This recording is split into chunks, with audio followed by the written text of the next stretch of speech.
What is up, Salt Creeps? Welcome back to the channel. I have some very exciting news. A new tank build is starting and it's actually underway. If you follow me on Instagram, you will get all of the details there. And kind of the idea here is that this would be an interactive build. So make sure that you go over to Instagram and follow Salt Creep TV. You'll see a lot of posts that come up daily, even some poll questions asking you what you guys think I should put in the tank in terms of equipment and whatnot. So sit back and relax and enjoy the next episode.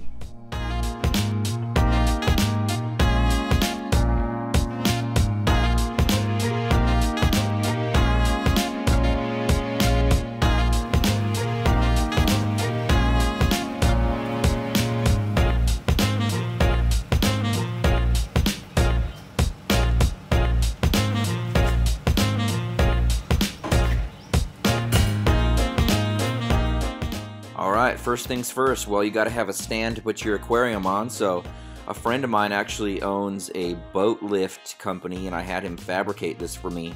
It's probably a little overkill, as you can see with a lot of the cross members. I probably didn't need as many, but I'm telling you, this thing could hold up a car. So at this point I really just grinded the welds down. I put some primer on and then used some appliance epoxy, just the Rust-Oleum kind from the can. And while it went on really nice and it looked really nice, I let it dry for a couple days and came back and my thumbnail scratches. So it really, I'm not going to say it doesn't work, but it didn't work for me. What I did after that is I just took an abrasive wheel and a power drill. I grinded it down, took all the paint off, scored it really well. And I actually used some truck bed liner and it turned out really, really nice and it is very durable. I've used it before in some Jeeps that I own. Alright guys, so here's the stand. I finished it about an hour ago and the aquarium is actually sitting outside. So how's that for timing? So anyway, I'm pretty happy with how it turned out. Had a few challenges along the way. But there it is. Still got to put the wood on the bottom for the sump and whatnot. So let's go get that aquarium and put it on.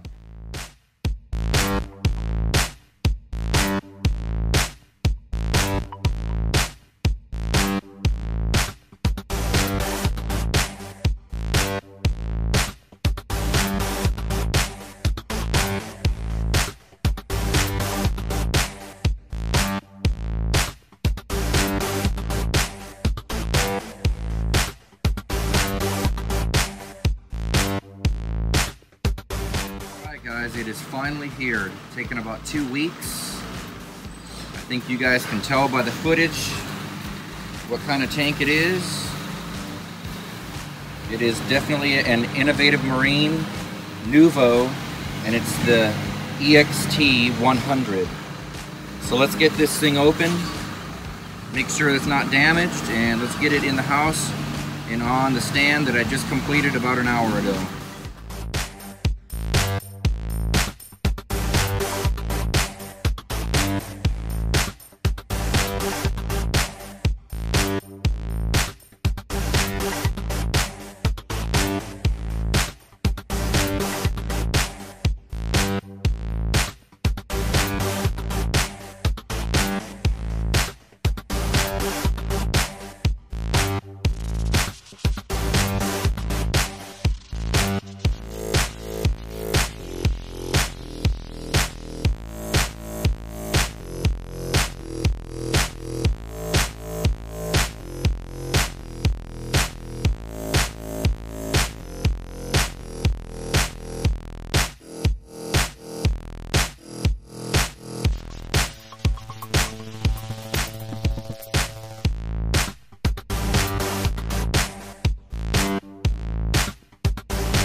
right, so there it is on the stand. Safe and sound. I can relax now, and looks really good. I'll take you guys on a more detailed tour of it here. So obviously we have the stand. I think the theme I'm going to go with, I'm just going to, let it ride with the black painted steel. That's the truck bed coating. It's the Rust-Oleum non-pro version, which I've heard much better things about in terms of durability. And probably put some white paneling, magnetized paneling on the side. I'm not exactly sure what material I'm going to use. If you guys have any ideas, please comment below. I've heard everything from acrylic to, like cabinet grade wood that you can paint white, things like that. So I think it's gonna look really good. And one thing I just can't get over is the thickness of this glass. It's 12 millimeters, which basically amounts to, let's see if I can focus it here. It's about a ½ inch. Which, on a tank this size, it's 100 gallons. You usually don't find that. But it's super clear, super nice glass. The silicone, the black silicone work is just outstanding.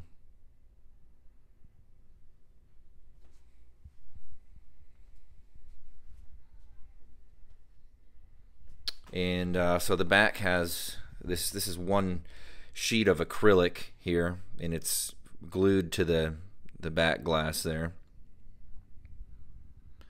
It's a 16-inch overflow, and then there, of course, there's the two returns. I'll get you a closer look here at the overflow. Again, that's all glass. We're gonna run the bean animal draining, and then the back is covered in a black, super nice vinyl. I don't know if you can see that or not.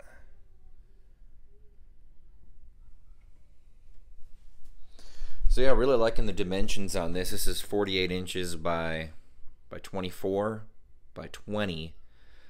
Kind of started this build with the idea of getting an 80 gallon, but when I saw this, I thought, this is going to be an SPS dominant tank. It's a mixed tank, but mostly SPS, and I really wanted some room for those colonies to grow up, and I didn't really kind of want to run out of space with it being a shallow tank. So yeah, I'm thrilled with this, and of course the Vectra didn't come with it. I just got that the other day, but here's the plumbing kit. I've yet to open that, and just making some other decisions here. I'm about ready to get the wooden piece on the bottom here installed for the sump, and I'm really leaning toward the Bash C or Bosch C, however you pronounce it, Smart Series. I would do the 30 by 18 by 16 just because I really like the front to back depth of 18 inches, and then left to right 30 gives me plenty of room kind of over on the right side here to add different things down the road, like an ATO reservoir and whatever. My last build with the 75 gallon, if you guys remember, I really ran out of room and didn't really like that. So trying to think ahead this time and give myself more space to work with. So anyway, there it is. That's the tank's journey here, and the stand, and they're finally together, and we're just gonna take this thing slowly, and I'm glad you guys are along for the journey. Let me know what you guys think, and we'll see you guys next time.